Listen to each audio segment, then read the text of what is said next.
ಪಾಕ್ನಲ್ಲಿ ಸದ್ದಿಲ್ಲದೆ ಬೀಳುತ್ತಿವೆ ಉಗ್ರರ ಹೆಣ. ಲಷ್ಕರ್ ಉಗ್ರರ ಹತ್ಯೆ ಒಪ್ಪಿಕೊಂಡ ಲೀಡರ್. ವೀಕ್ಷಕರೇ, ಪಾಕಿಸ್ತಾನದ ಬೀದಿಗಳಲ್ಲಿ ಈಗ ಒಂದು ಹೊಸ ರೀತಿಯ ಆತಂಕ ಆವರಿಸಿದೆ. ಇಷ್ಟು ದಿನ ಜಗತ್ತಿನಾದ್ಯಂತ ಭಯೋತ್ಪಾದನೆಯನ್ನು ಹರಡ್ತಾ ಇದ್ದ ಉಗ್ರರು ಇವತ್ತು ತಮ್ಮದೇ ನೆಲದಲ್ಲಿ ಪ್ರಾಣ ಭಯದಿಂದ ನಡುತ್ತಿದ್ದಾರೆ. ನಮ್ಮ ಹೆಣ ಯಾವಾಗ ಬೀಳುತ್ತೆ, ಎಲ್ಲಿ ಬೀಳುತ್ತೆ ಎಂಬ ಭೀತಿ ಶುರುವಾಗಿದೆ. ಹೋಗಲಿ, ಯಾರು ಹೊಡೆದಾಕ್ತಿದ್ದಾರೆ ಅಂದ್ರೆ ಅದು ಕೂಡ ನಿಗೂಢ. ಸ್ವತಃ ಈಗ ಉಗ್ರರೇ ನಮ್ಮವರನ್ನ ಹೊಡೆದು ಹಾಕ್ತಿದ್ದಾರೆ ಎಂಬ ಬಹಿರಂಗವಾಗಿ ಒಪ್ಪಿಕೊಂಡಿದ್ದಾರೆ. ಹೌದು, ಭಾರತದ ಕಡುವೈರಿ 2008ರ ಮುಂಬೈನ ಭೀಕರ ಉಗ್ರ ರುವಾರಿ ಲಷ್ಕರ್ ವೈ ತೋಬಾ ಸಂಘಟನೆಯ ಟಾಪ್ ಆಪರೇಟಿವ್ಗಳು ಈಗ ಪಾಕಿಸ್ತಾನದಲ್ಲಿ ಸಾಲಾಗಿ ಹಣವಾಗ್ತಿದ್ದಾರೆ.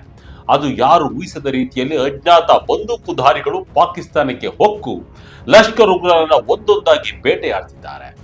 ಇಷ್ಟು ದಿನ ಇದು ಕೇವಲ ವದಂತಿ ಅಂದುಕೊಂಡಿದ್ದವರಿಗೆ ಈಗ ಸಾಕ್ಷಿ ಸಮೇತ ಸತ್ಯ ಹೊರಬಿದ್ದಿದೆ. ಲಷ್ಕರ್ ವೈ ತೋಯ್ಬಾದ ಹಿರಿಯ ಉಗ್ರ ರಿಜ್ವಾನ್ ಹನೀಫ್ ಸ್ವತಃ ಕ್ಯಾಮರಾ ಮುಂದೆ ಬಂದು ನಮ್ಮ ಪ್ರಮುಖ ಉಗ್ರರನ್ನ ಕೊಲ್ಲಲಾಗಿದೆ ಎಂದು ಕಣ್ಣೀರಿಡುತ್ತಾ ಒಪ್ಪಿಕೊಂಡಿದ್ದಾನೆ. ಹಾಗಾದ್ರೆ ಪಾಕ್ ನೆಲದಲ್ಲಿ ಹೊಕ್ಕು ಉಗ್ರರನ್ನ ಬೇಟೆಯಾಡುತ್ತಿರುವವರು ಯಾರು? ಆ ಉಗ್ರ ಬಂದು ಸತ್ಯ ಒಪ್ಪಿಕೊಂಡಿದ್ಯಾಕೆ? ಭಾರತದ ರಹಸ್ಯ ಟೀಮ್ ಪಾಕಿಸ್ತಾನದಲ್ಲಿ ಬೀಡು ಬಿಟ್ಟಿದ್ಯಾ? ಉಗ್ರ ಹನೀಫ್ ವಿಡಿಯೋದಲ್ಲಿ ಏನೇನು ಸತ್ಯಗಳನ್ನ ಬಿಚ್ಚಿಟ್ಟಿದ್ದಾನೆ? ಈ ಸಂಪೂರ್ಣ ರೋಚಕ ಕಥೆಯನ್ನ ಇಂದಿನ ಈ ವಿಡಿಯೋದಲ್ಲಿ ಎಳೆ ಎಳೆಯಾಗಿ ಬಿಚ್ಚಿಡಲಿದ್ದೇನೆ. ವಿಡಿಯೋವನ್ನ ಎಲ್ಲೂ ಸ್ಕಿಪ್ ಮಾಡದೆ ಕೊನೆವರೆಗೂ ನೋಡಿ, ಇಂಟ್ರೆಸ್ಟಿಂಗ್ ಆಗಿದೆ. ಕಣ್ಣೀರಿಡುತ್ತಾ ಉಗ್ರ ಲೀಡರ್ ಹೇಳಿದ್ದೇನು? 3-4 ವರ್ಷದಿಂದ ಬೀಳುತ್ತಿದೆಯಾ ಉಗ್ರರ ಹೆಣ? ವೀಕ್ಷಕರೇ, ಇಷ್ಟು ದಿನ ಪಾಕಿಸ್ತಾನದಲ್ಲಿ ಉಗ್ರರನ್ನ ಕೊಲ್ಲಲಾಗುತ್ತಿದೆ, ಉಗ್ರರ ಮೇಲೆ ಗುಂಡಿನ ದಾಳಿ ಎಂದೆಲ್ಲ ಸುದ್ದಿ ಹಬ್ಬಿದಾಗ ಅಲ್ಲಿನ ಸರ್ಕಾರ ಇದು ಸುಳ್ಳು ಎಂದು ವಾದ ಮಾಡ್ತಾ ಇತ್ತು. ಈಗ ಸ್ವತಃ ಉಗ್ರನೊಬ್ಬ ಸತ್ಯ ಒಪ್ಪಿಕೊಂಡಿದ್ದು ಪಾಕ್ ಸರ್ಕಾರಕ್ಕೆ ಭಾರಿ ಮುಖಭಂಗವಾಗಿದೆ. ಒಂದಂತೂ ಸತ್ಯ, ಉಗ್ರರು ಪಾಕಿಸ್ತಾನದಲ್ಲಿ ಪ್ರಾಣ ಭಯದಿಂದ ಓಡಾಡ್ತಿದ್ದಾರೆ. ಯಾವಾಗ ಎಲ್ಲಿ ಅಟ್ಯಾಕ್ ಆಗುತ್ತೋ ಅಂತ ಹೆದರಿಕೆಯಲ್ಲಿ ಓಡಾಡ್ತಿದ್ದಾರೆ. ವೀಕ್ಷಕರೇ ಗಮನಿಸಿ, ಉಗ್ರರು ಈ ಮಟ್ಟಕ್ಕೆ ಭಯ ಬಿದ್ದಿದ್ದಾರೆ ಅಂದ್ರೆ ಅದ್ಯಾವ ಮಟ್ಟಿಗೆ ಮುಸ್ಕುಧಾರಿಗಳು ಭಯ ಹುಟ್ಟಿಸಿರಬೇಡ ಹೇಳಿ. ಓಕೆ, ಈಗ ಜಾಗತಿಕ ನಿಷೇಧಕ್ಕೊಳಗಾಗಿರುವ ಲಷ್ಕರ್ ಇ ತೋಬಾ ಉಗ್ರ ಸಂಘಟನೆಯ ಹಿರಿಯ ನಾಯಕ ರಿಜ್ವಾನ್ ಹನೀಫ್ನ ವಿಡಿಯೋ ಒಂದು ಸಾಮಾಜಿಕ ಜಾಲತಾಣಗಳಲ್ಲಿ ಭಾರಿ ಸಂಚಲನವನ್ನ ಸೃಷ್ಟಿ ಮಾಡಿದೆ. ಭಾರತದ ಭದ್ರತಾ ಸಂಸ್ಥೆಗಳು ಈ ವಿಡಿಯೋದ ಸತ್ಯಾಸತ್ಯತೆಯನ್ನ ಪರಿಶೀಲಿಸಿದ್ದು, ವಿಡಿಯೋದಲ್ಲಿರುವ ವ್ಯಕ್ತಿ ಭಾರತಕ್ಕೆ ಬೇಕಾಗಿರುವ ಮೋಸ್ಟ್ ವಾಂಟೆಡ್ ಲಷ್ಕರ್ ಉಗ್ರ ರಿಜ್ವಾನ್ ಹನೀಫ್ ಎಂಬುದನ್ನು ಸ್ಪಷ್ಟಪಡಿಸಿದೆ. ಈ ವಿಡಿಯೋದಲ್ಲಿ ರಿಜ್ವಾನ್ ಹನೀಫ್ ತನ್ನ ಉಗ್ರ ಸಂಘಟನೆಗೆ ಆಗಿರುವ ಭಾರಿ ನಷ್ಟದ ಬಗ್ಗೆ ಬಹಿರಂಗವಾಗಿ ಮಾತನಾಡಿದ್ದಾನೆ. ಕಳೆದ 3-4 ವರ್ಷಗಳಲ್ಲಿ ನಮ್ಮ ಸಂಘಟನೆಯ 30ಕ್ಕೂ ಹೆಚ್ಚು ಪ್ರಮುಖ ನಾಯಕರನ್ನ ಹತ್ಯೆ ಮಾಡಲಾಗಿದೆ ಎಂದು ಆತ ಒಪ್ಪಿಕೊಂಡಿದ್ದಾನೆ. ಇತಿಹಾಸದಲ್ಲೇ ಮೊದಲ ಬಾರಿಗೆ ನಮ್ಮ ಜನರಿಗೆ ಪಾಕಿಸ್ತಾನ ಮತ್ತು ಕಾಶ್ಮೀರದ ಒಳಗೆ ನೆಮ್ಮದಿಯಿಂದ ಮತ್ತು ಶಾಂತಿಯಿಂದ ಇರಲು ಸಾಧ್ಯವಾಗ್ತಾ ಇದೆ. ನಮ್ಮವರನ್ನ ಹುಡುಕಿ ಸಾಯಿಸಲಾಗ್ತಾ ಇದೆ ಎಂದು ಕಣ್ಣೀರು ಹಾಕಿದ್ದಾನೆ. ವಿಶೇಷವೆಂದರೆ ವಿಶ್ವಸಂಸ್ಥೆಯಿಂದ 2005ರಲ್ಲಿ ಆಲ್ ಖೈದಾ ಮತ್ತು ತಾಲಿಬಾನ್ ಜೊತೆಗಿನ ನಂಟಿಗಾಗಿ ನಿಷೇಧಕ್ಕೊಳಗಾದ ಲಷ್ಕರ್ ಇ ತೋಯ್ಬಾ ತನ್ನ ನಾಯಕರು ಕೊಲ್ಲಲ್ಪಟ್ಟಿರುವುದನ್ನ ಈ ರೀತಿ ಸಾರ್ವಜನಿಕವಾಗಿ ಒಪ್ಪಿಕೊಂಡಿರುವುದು ಇತಿಹಾಸದಲ್ಲಿ ಇದೇ ಮೊದಲು. ಪೇಶಾವರ, ಕರಾಚಿ, ರಾವಲ್ಪಿಂಡಿಯಲ್ಲಿ ಉಗ್ರರ ಬೇಟೆ. ಭಾರತದ ಗುಪ್ತಚರ ಇಲಾಖೆಯ ಕೈವಾಡ ಎಂದ ಉಗ್ರ. ಹಾಗಾದ್ರೆ ಈ ಹತ್ಯೆಗಳು ನಡೆದಿದ್ದು ಎಲ್ಲಿ? ರಿಜ್ವಾನ್ ಹನೀಫ್ ನೀಡಿದ ಮಾಹಿತಿಯ ಪ್ರಕಾರ ಪಾಕಿಸ್ತಾನದ ಅತ್ಯಂತ ಸುರಕ್ಷಿತ ನಗರಗಳು ಮತ್ತು ಪಾಕ್ ಆಕ್ರಮಿತ ಕಾಶ್ಮೀರದಲ್ಲಿ ಈ ಅಜ್ಞಾತ ಶೂಟರ್ಗಳು ತಮ್ಮ ಕಾರ್ಯಾಚರಣೆ ನಡೆಸಿದ್ದಾರೆ. ಪೇಶಾವರ್, ಕರಾಚಿ, ರಾವಲ್ಪಿಂಡಿ ಪಾಕ್ ಸೇನೆಯ ಪ್ರಧಾನ ಕಚೇರಿ ಇರುವ ಜಾಗ. ಪಾಕ್ ಆಕ್ರಮಿತ ಕಾಶ್ಮೀರದ ರಾವಲ್ಕೋಟ್ ಮತ್ತು ಮುಜರಾಬಾದ್ ಈ ಎಲ್ಲಾ ಪ್ರಮುಖ ಪ್ರದೇಶಗಳಲ್ಲಿ ಲಷ್ಕರ್ ಉಗ್ರರು ನೆಮ್ಮದಿಯಿಂದ ಇರಲು ಸಾಧ್ಯವಾಗ್ತಾ ಇಲ್ಲ ಎಂದು ಹನೀಫ್ ಅಳಲು ತೋಡಿಕೊಂಡಿದ್ದಾನೆ. ಅಷ್ಟೇ ಅಲ್ಲ, ಇವರನ್ನ ರಹಸ್ಯವಾಗಿ ಕೊಲ್ಲುತ್ತಿರುವುದು ಭಾರತ ಎಂದು ಆರೋಪಿಸಿದ್ದಾನೆ. ಎಸ್, ಉಗ್ರ ರಿಜ್ವಾನ್ ಹನೀಫ್ ಭಾರತದ ಗುಪ್ತಚರ ಇಲಾಖೆಯಾದ ರಾ ಸಂಸ್ಥೆಯ ಪಾಕಿಸ್ತಾನದ ಒಳಗಿರುವ ನಮ್ಮ ಕ್ರಾಂತಿಕಾರಿಗಳನ್ನ ಮಟ್ಟ ಹಾಕಲು ಆ ಅಜ್ಞಾತ ಶೂಟರ್ಸ್ ಮಾಡೆಲ್ ಅನ್ನ ಸೃಷ್ಟಿಸಿದೆ. ಭಾರತೀಯ ಏಜೆಂಟರುಗಳು ನಮ್ಮವರನ್ನ ಹತ್ಯೆ ಮಾಡುತ್ತಿದ್ದಾರೆ ಎಂದು ನೇರವಾಗಿ ಆರೋಪಿಸಿದ್ದಾನೆ. ಆದರೆ ಭಾರತ ಸರ್ಕಾರ ಮತ್ತು ವಿದೇಶಾಂಗ ಇಲಾಖೆಯ ಉಗ್ರಗಾಮಿ ಸಂಘಟನೆಗಳ ಈ ಆಧಾರರಹಿತ ಆರೋಪಗಳನ್ನ ಸಂಪೂರ್ಣವಾಗಿ ತಿರಸ್ಕರಿಸಿದೆ. ಆದರೆ ಇಲಾಖೆಯ ಈ ಸರಣಿ ಹತ್ಯೆಗಳಿಂದಾಗಿ ಇಡೀ ಇಸ್ಲಾಮಾಬಾದ್ ಮತ್ತು ಅಲ್ಲಿನ ಉಗ್ರಗಾಮಿ ಸಂಘಟನೆಗಳು ಅಕ್ಷರಶಃ ಬೆಚ್ಚಿ ಬೀರುವುದಂತೂ ಸತ್ಯ. ಹತಾಶೆಯಲ್ಲಿ ಉಗ್ರನಿಂದ ದ್ವೇಷ ಭಾಷಣ. ತಮ್ಮ ಸಾಲು ನಾಯಕರ ಹತ್ಯೆಯಿಂದ ಕಂಗಾಲಾಗಿರುವ ಲಷ್ಕರ್ ಸಂಘಟನೆ ಈಗ ಮತ್ತೆ ತನ್ನ ಹಳೆಯ ಕೋಮು ದ್ವೇಷದ ಅಸ್ತ್ರವನ್ನ ಕೈಗೆತ್ತಿಕೊಂಡಿದೆ. ತನ್ನ ಭಾಷಣದ ಉದ್ದಕ್ಕೂ ಉಗ್ರ ರಿಜ್ವಾನ್ ಹನೀಫ್ ಹಿಂದೂ ಧರ್ಮ ಹಾಗೂ ಯಹೂದಿಗಳ ವಿರುದ್ಧ ಅತ್ಯಂತ ಕೆಳಮಟ್ಟದ ವಿಷಪೂರಿತ ಮತ್ತು ದ್ವೇಷಪೂರಿತ ಮಾತುಗಳನ್ನು ಆಡಿದ್ದಾನೆ. ನಮ್ಮ ಜನರು ನಮ್ಮ ಧಾರ್ಮಿಕ ನಂಬಿಕೆಯನ್ನ ಅದರಲ್ಲಿ ಕೇವಲ ಅಲ್ಲಾಹನ ಸಾಮ್ರಾಜ್ಯ ಮಾತ್ರವೇ ಶ್ರೇಷ್ಠವಾಗಿದ್ದು ಅಮೆರಿಕ ಅಥವಾ ಇಸ್ರೇಲ್ ಶಕ್ತಿಶಾಲಿ ಅಲ್ಲ ಎಂದು ಪ್ರತಿಪಾದಿಸಿದ್ದಾನೆ.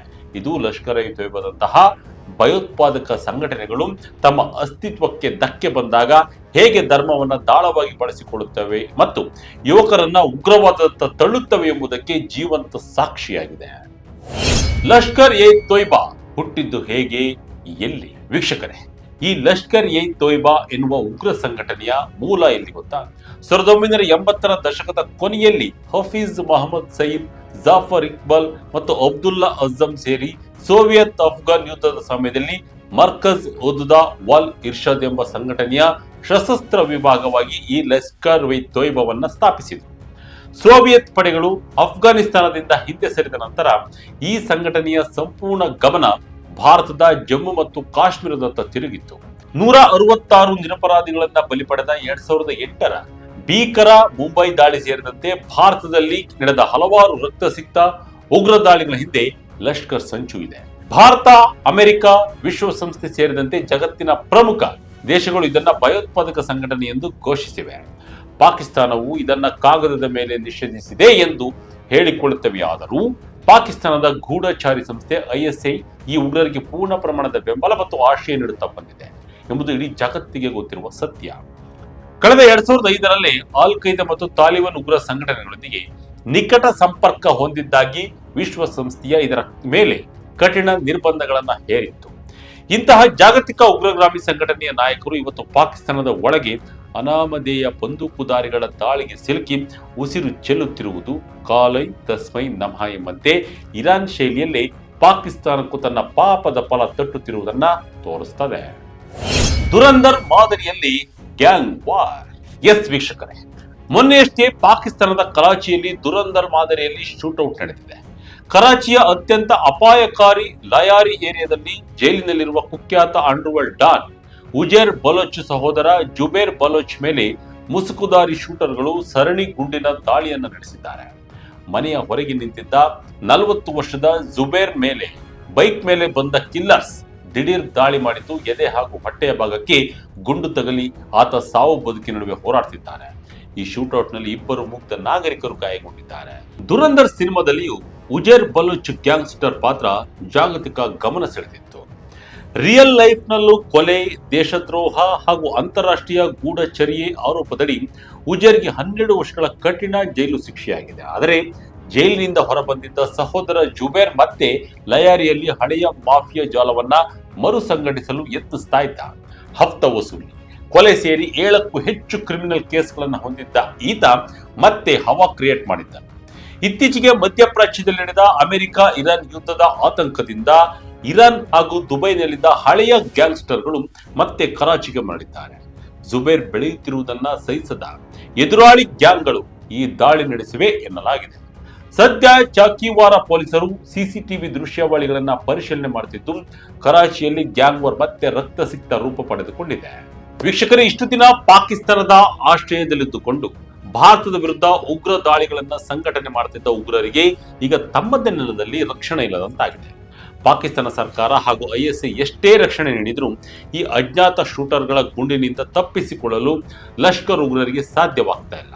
ಉಗ್ರ ರಿಜ್ವಾನ್ ಹನೀಫ್ನ ಈ ಕಣ್ಣೀರಿನ ವಿಡಿಯೋ ಭಾರತದ ವಿರುದ್ಧ ಪಾಕಿಸ್ತಾನ ನಡೆಸುತ್ತಿದ್ದ ಪ್ರಾಕ್ಸಿ ವಾರ್ಗೆ ಬಿದ್ದ ದೊಡ್ಡ ಹೊಡೆತ. ತಾನು ಸಾಕಿದ ಹಾವೇ ತನ್ನನ್ನು ಕಚ್ಚುತ್ತಿದೆ ಎನ್ನುವಂತೆ ಪಾಕಿಸ್ತಾನದಲ್ಲಿ ಉಗ್ರರ ಅಸ್ತಿತ್ವವೇ ಈಗ ಅಲುಗಾಡುತ್ತಿದೆ. ವೀಕ್ಷಕರೇ, ಪಾಕಿಸ್ತಾನದಲ್ಲಿ ಸಾಲಾಗಿ ಹತ್ಯೆಯಾಗುತ್ತಿರುವ ಈ ಲಷ್ಕರ್ ಉಗ್ರರ ಅಂತ್ಯದ ಬಗ್ಗೆ ನಿಮ್ಮ ಅಭಿಪ್ರಾಯವೇನು? ಈ ಅಜ್ಞಾತ ಶೂಟರ್ಸ್ ಹಿಂದೆ ಯಾರಿರಬಹುದು ಎಂದು ನೀವು ಭಾವಿಸುತ್ತೀರಿ? ನಿಮ್ಮ ಅನಿಸಿಕೆಯನ್ನ ತಪ್ಪದೆ ಕಮೆಂಟ್ ಮೂಲಕ ತಿಳಿಸಿ. ಇದಾಗುತ್ತೆ ಈ ಕ್ಷಣದ ಅಪ್ಡೇಟ್. ಇದೇ ರೀತಿಯ ಅಪ್ಡೇಟ್ಗಾಗಿ ವಿಜಯಕಂಠ website, YouTube page, Facebook page follow ಮಾಡ್ತಾ ಇರಿ. ಧನ್ಯವಾದಗಳು.